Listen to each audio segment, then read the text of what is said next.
آپ نے فرمایا اللہ بچائے، 100 بار اللہ بچائے۔ آپ نے فرمایا میری امت پر عذاب آئے گا،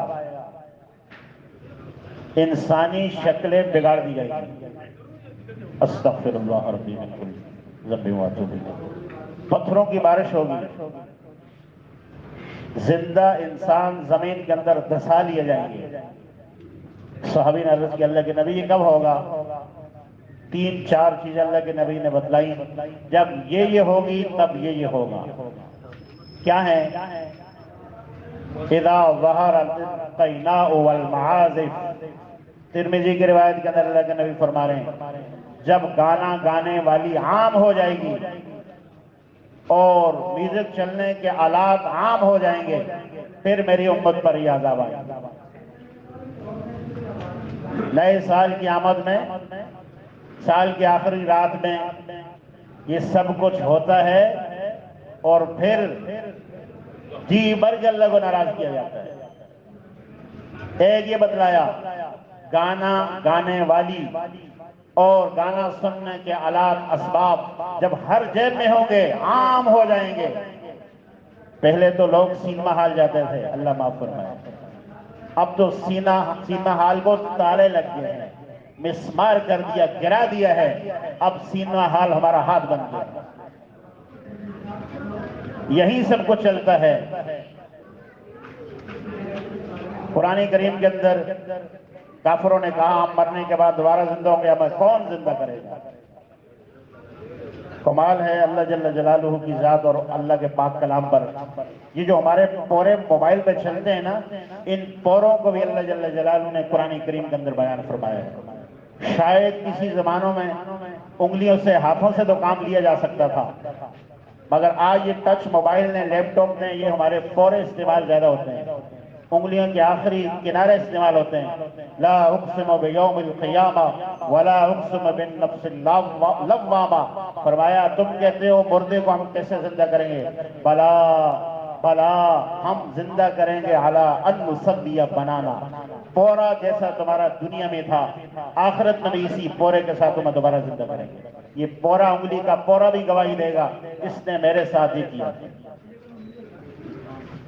تو آپ صلی اللہ علیہ وسلم فرما رہے ہیں جب گانا گانے والی اور گانے سننے کے اسباب عام ہو جائیں گے، ہر ایک کے پاس ہوں گے، پھر اللہ میری امت پر یہ عذاب بھیجیں گے، پتھروں کی بارش ہوگی۔ استغفر اللہ۔ یہ قوم لوط پر اللہ نے کی تھی، قرآن کریم کے اندر بیان ہے، اور اللہ کے نبی فرما رہے ہیں اللہ فرما رہے ہیں قوم لوط بے حیا تھی، اس کے اندر حیا نہیں تھی، کھلے عام لوگوں کے سامنے پارکوں میں، دوراہوں میں، چوراہوں میں بے حیائی کرتے تھے۔ آج شریف انسان کسی پارک میں نہیں جا سکتا، وہاں پتھروں کی بارش، فجعلنا عالیہا سافلہا وامطرنا علیہا حجارۃ من سجیل، اللہ کے نبی فرما رہے جب وہ بے حیائی، اسی طرح کی بے حیائی، گانا سننا، گانا چلانا بے حیائی ہے، جب یہ ہوگا تو وہ عذاب اس امت پر آئے گا۔ دوسری چیز بتلائی وَشُرِبَتِ الْخُمُورِ، سرعام شراب جب پی جانے لگے، لوگ کلمہ پڑھنے والے شراب عام مشروب کی طرح پینے لگ جائیں، پھر اللہ کے عذاب آئے گا۔ اور عزیزو، شراب اتنا گندا نشہ ہے، اللہ کے نبی صلی اللہ علیہ وسلم نے فرمایا لا تشربن خمرا، شراب کبھی نہ پینا۔ یہ جو نئے سال کی پہلی رات ہوتی ہے، اگر ہم سوچیں یہاں دنیا جہاں کے سارے ہی گناہ ہوتے ہیں، گانا بھی چلتا ہے، بے پردگی بھی ہوتی ہے، شرابی بھی پی جاتی ہے، سارے گناہ جن کو اللہ نے حرام کیا وہ ایک رات میں مسلمان کرتے ہیں۔ کافر تو جنت کو مانتے ہی نہیں ہیں، وہ تو مرنے کے بعد دوبارہ زندہ ہونے کو مانتے ہی نہیں ہیں، وہ تو کہتے ہیں یہی زندگی ہے، اسے انجوائے کرو، اپنی من چاہی زندگی ہے، چلو۔ مسلمان کرتے ہیں، ظاہر ہے پھر انسان کو تعجب ہوتا ہے یہ کیا ہو رہا ہے۔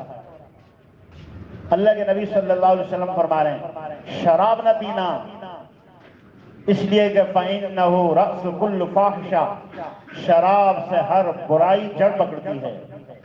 جب شراب چلتی ہے انسان کا دماغ خراب ہوتا ہے، پھر انسان چوری بھی کرتا ہے، قتل بھی کرتا ہے، گانا بھی سنتا ہے، بد کلامی بھی کرتا ہے، بدزمانی بھی کرتا ہے، کسی کی عزت کو تار تار بھی کرتا ہے۔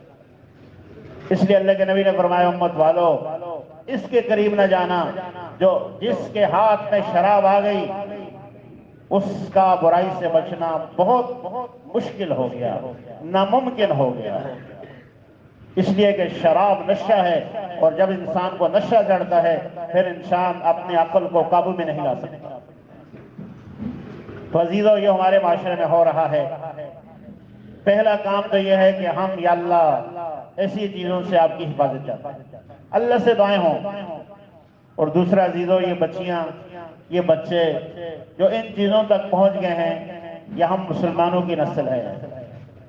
اپنی نماز سے آگے بڑھ کر، اپنی تلاوت سے آگے بڑھ کر، اپنے معمولات سے آگے بڑھ کر ان کی فکر کرنا۔ آپ صلی اللہ علیہ وسلم نے فرمایا، اللہ رب العالمین نے حضرت جبرائیل امین علیہ السلام کی طرف وحی فرمائی، اے جبرائیل فلاں بستی میں جاؤ، بستی والوں کے ساتھ ساری بستی کو الٹا کر کے زیر زمین دبا لو۔ اللہ کا حکم تھا، سید الملائکہ فرشتوں کے سردار آتے ہیں، آ کر بستی والوں میں دیکھتے ہیں ساری بستی نافرمان، ایک بندہ بڑا نیک کسی کونے میں بیٹھ کر اللہ کو منانے والا، اللہ کو راضی کرنے والا، جب اس کی عبادت کا انداز اور اس کی عبادت سید الملائکہ فرشتوں کے سردار حضرت جبریل امین نے دیکھی، اللہ کے سامنے درخواست کی، اللہ ایک بندہ آپ کیسا دیکھا ہے، ایک پل جھپکنے کے برابر بھی زندگی بھر کبھی تیری نافرمانی نہیں کی۔ فرشتہ اللہ کیا سفارش کر رہا ہے، گواہی دے رہا ہے، اللہ میں گواہ ہوں، جس کی نیکی کی گواہی فرشتہ دے رہا ہو، ایک پل ایک سیکنڈ کے لیے اللہ کو ناراض نہیں کیا۔ شاید آج اس وقت میں دنیا میں کوئی ایسا انسان مل جائے جس نے ایک سیکنڈ کے لیے اللہ کو ناراض نہ کیا ہو۔ یہ ایسا انسان تھا، نبی نہیں تھا، ولی، فرشتہ اللہ کے دربار میں حاضری دے رہے، اللہ کیسے الٹاؤں، کیسے اٹھا کے پھینک دوں، ایک تیرا نیک بندہ ہے۔ اللہ نے فرمایا میں بھی گواہی دیتا ہوں بہت ہی نیک ہے، مگر یہ ساری زندگی اپنی نیکی میں چلتا رہا، یہ آس پاس جو ماحول میں ہو رہا ہے اس کی فکر اس نے کبھی نہیں کی۔ جبرائیل سب سے پہلے اس کو پھر ساری آبادی کو اللہ کے عذاب کا لقمہ آپ نے بنایا۔ استغفر اللہ ربی من کل ذنب واتوب الیہ۔ اس لیے عزیزو اس وقت جو ہمارے معاشرے میں ہو رہا ہے، ہم اس غلط فہمی میں نہ ہوں کہ ہم بہت اچھے جا رہے ہیں، بڑے نیک جا رہے ہیں، نمازیں چل رہی ہیں، معمولات چل رہے ہیں، عبادات ہو رہی ہیں، قدم آگے بڑھانا ہوگا۔ جس کا جتنا بس چلتا ہے اس برائی کو روکنا پڑے گا۔ کچھ نہیں کر سکتے، ہم اپنی دعاؤں میں اللہ سے تو مانگ سکتے ہیں کہ اللہ ہمارے مسلمان ہیں، یہ ہماری بچیاں ہیں جن کے سر پہ دوپٹہ نہیں ہے، رات کو دنیا سوتی ہے، یہ نافرمانی میں جاتے ہیں، اللہ انہیں ہدایت نصیب فرما۔ ہم دعاؤں پہ بھی آ جائیں انشاءاللہ مسئلہ حل ہو جائے گا۔ ہم جو اپنے لیے اتنی لمبی لسٹ ہوتی ہے دعائیں مانگتے ہیں، والدین کے لیے بہت اچھی بات ہے، مگر بھائی ساری امت کے لیے کون مانگے گا؟ قیامت کے دن جب امت آپ صلی اللہ علیہ وسلم کے سامنے سے گزاری جائے گی، چند لوگ آپ کو نظر آئیں گے، آپ فرمائیں گے جو میرے امت والے ہیں ادھر لاؤ ان کو۔ بخاری کی روایت کے اندر آپ نے فرمایا چند لوگ میرے سامنے آئیں گے، میں لبکوں گا، خوش ہوں گا، یہ میرے امت والے ہیں۔ فرشتے بتائیں گے اللہ کے نبی آپ کے امت والے ہیں، مگر آپ جب دنیا سے رخصت ہوئے تھے، آپ کے دنیا سے سفر کرنے کے بعد جو انہوں نے آپ کی دین کا حلیہ بگاڑا تھا آپ اندازہ نہیں کر سکتے۔ اللہ کے نبی فرمائیں گے ان کو دور ہٹا مجھ سے، میرا ان کا کوئی واسطہ نہیں۔ اس وقت دنیا کے اندر اسلام معاشرے کے اندر دین مٹ رہا ہے، اور جیسے بتلایا اللہ کے نبی نے فرمایا وقت آئے گا دین پہ چلنا اتنا مشکل ہو جائے گا جتنا آگ کا انگارہ ہاتھ میں ہتھیلی پہ رکھ کر چلنا مشکل ہے، آگ کو ہاتھ میں کوئی نہیں لے سکتا۔